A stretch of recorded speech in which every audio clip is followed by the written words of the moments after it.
Limited government, establishing a gold standard, auditing the Federal Reserve. These are some of the ideas that Republican presidential hopeful Congressman Ron Paul has espoused over the years, and he hopes it will gain voter support in the 2012 election next year. Will the third time be the charm? Of course, as you know, Congressman Paul ran for president in 1988, again in 2008, and he is expected to again next year. He joins me today from Capitol Hill. Congressman Paul, always good to see you again. Welcome back. Thank you. Thank you for having me.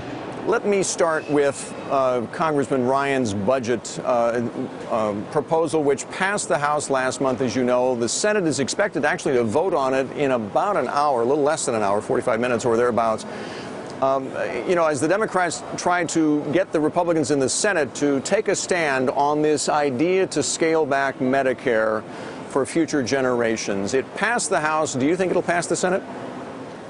Well, I suspect it will, but I have no idea. I haven't counted votes over there. But when it came into the House, I actually didn't vote against it. A few Republicans voted against it.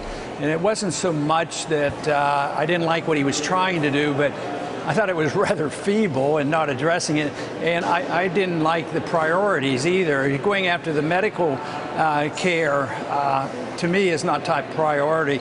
I have other priorities that I would address that I think would be at least a little less politically, aggravating to so many people, because now just people are arguing and screaming and hollering and shouting at each other that you're going to destroy the world. And really, his attempt was a rather modest attempt as far as I'm concerned. So you're mindful of the people who fear that Congress, in the attempt to try and, limit spending in the economy and keep the debt limit where it is right now, want to touch Medicare. They might want to touch Social Security at some point, and you're mindful that that might not be politically palatable right now?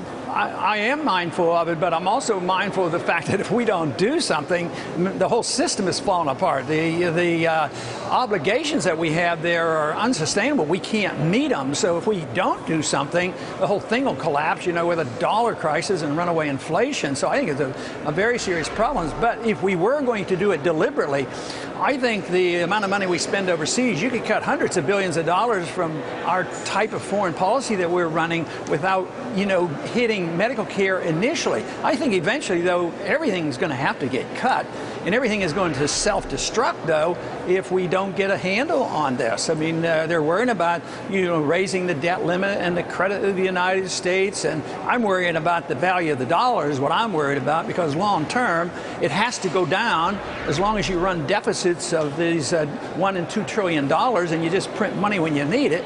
I mean, this is destined to do great damage to the dollar, and I think weak dollars aren't good for us. Well, I was intrigued by your talk that maybe one way to help bring our house into fiscal order, we'd have to sell off assets, land and gold. You're saying maybe we have to sell off the gold that the United States holds, which would total about $370 billion by the Treasury's estimate.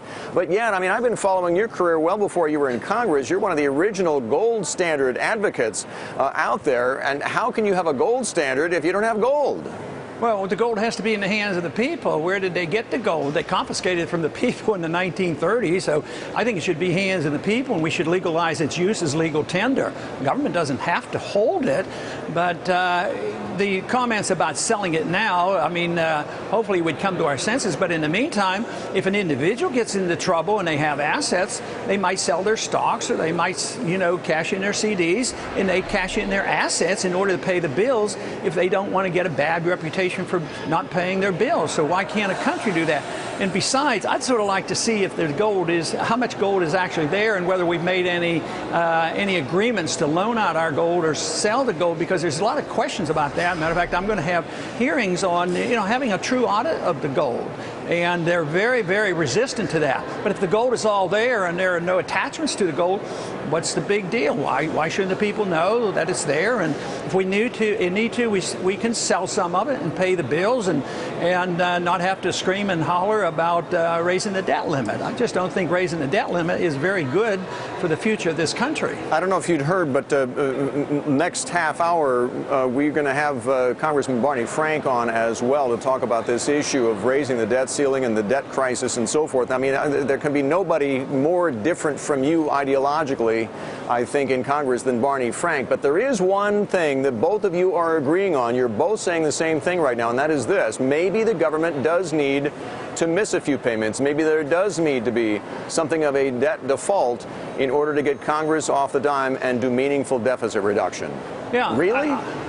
Yeah, I think so, because, you know, they try to pump up the fear and scare us into doing things. That's the way things are done here, like the bailouts came by terrorizing all the members of Congress at the end of the world will come. But they said that what we would be doing is defaulting. But don't we default when you devalue and depreciate the currency? Don't you default if your dollar's worth 90 cents next year or 50 cents? It's continuously defaulting. We've done it, and we've defaulted when we promised to pay in gold. And the court stood behind the Federal Reserve and the Treasury. We just aren't going to give you your gold. So they defaulted. I can't imagine, though, that you're advocating, damaging the full faith and credit of the United States government and its ability to maintain a AAA credit rating and pay its debts and attract borrowers who are so necessary to keep our government running. No, I didn't say not to pay it. I just said you don't have to raise the debt limit to do it. Why? But don't you risk hurting the trust that borrowers will have, the Chinese, the Japanese, whoever it may be? If there is a risk of default and we do miss payments, then we have to pay more for our debt going down the road. I don't think we have to miss the payments. But what happens if you have a terrible depreciation of the currency and wild inflation? You're looking at a lot worse problem than maybe assuming that we won't raise the debt limit, but we'll pay you first, but we have a tight budget. But you don't have to default on making the payments. And like I say, you're worried about the Chinese getting their payments. I'm worried about the American people getting defaulted by having the depreciation of the currency and their prices go up. Every time they go buy gasoline, they ought to say, my dollar's not buying very much anymore. That's a default that we ought to be concerned about as well. You want to run for president.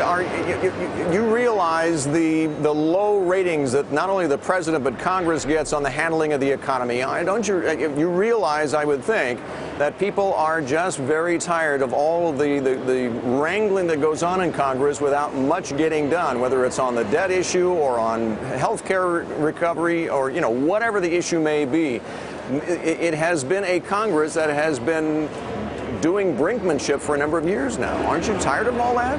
Absolutely. That's why I think we should quit running the economy. My position is that no one person or no Federal Reserve system can central economically plan. I want to get them out of the business. I think investors should run the economy. I think they should produce the jobs, not the government.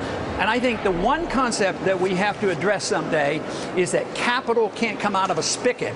We think that capital comes from the creation of new money and credit by the Federal Reserve. And capital in a free market, if we understand true free market capital, it comes out of savings. You have to work, you have to produce, and you have to save. That's where true capital comes from. This pretense that you just turn on a spigot and you get money and credit, all that does is cause malinvestment, excessive debt, and bails out the wrong people. How do you do that, though, sir, when we are mindful of what percentage the entitlement programs in our country represent to our budget right now, Medicare and Social Security? How do you get meaningful deficit reduction, no raising the debt limit as you advocate right now, without touching those sacred cows in this economy? Well, I don't think you can. I'm just saying where you can start. And of course, I told you where I would start. I would start with our military-industrial complex and the foreign policy and these useless, very damaging wars. And then you do have to cut. Everything should be up to grab. My goal is to get back to the Constitution. If it's not there in Article 1, Section 8, we shouldn't be doing it. We shouldn't be. Why are we bailing out rich farmers? I mean, why do we even have those programs? So yes, but the people aren't ready for that. That is true. And everybody, that's why nothing happens here, is because everybody who's getting a check from government, and that's a lot of people, they come and say, yeah, we're in trouble, you ought to cut back, but don't cut my special benefit. Exactly. But can you realistically expect to be elected president? Can anybody realistically expect to be elected president of the United States if in their campaign they are advocating cuts in Medicare and Social Security? Only if the people come to realize that doing nothing is much worse, and within a year or so they may realize it doesn't matter anyway. What's the difference if Social Security recipients get a check and it doesn't buy anything, and the cost of living is sky high and everybody's getting poorer? Well, maybe they'd have second thoughts and say, well, who has the answers? And the answers come from our traditions, from free markets and sound money and our Constitution. And, you know, strange as it may seem, I don't think people have to sacrifice. When I talk to the crowds that I meet with, I tell them, you don't have to sacrifice. I want to give you your life back. I want to give you your chance to keep what you earn. Get out of this tax system. Let you take care of your medical care. Now, if you don't have to pay income tax anymore, are you sacrificing? No. Who has to sacrifice? The people who've been on the receiving end, the people who got all the TARP funds and all the Fed loans, the trillions of dollars the Fed passed out. They're the ones who should be suffering, not the people who, if they are willing to work, they can keep what they earn. And we'll be ready for this, because this system isn't working anymore, and it's going to crumble within a relatively short period of time, within a few years, I believe. All right. Congressman Paul, always good to see you. Thank you for joining us today, sir.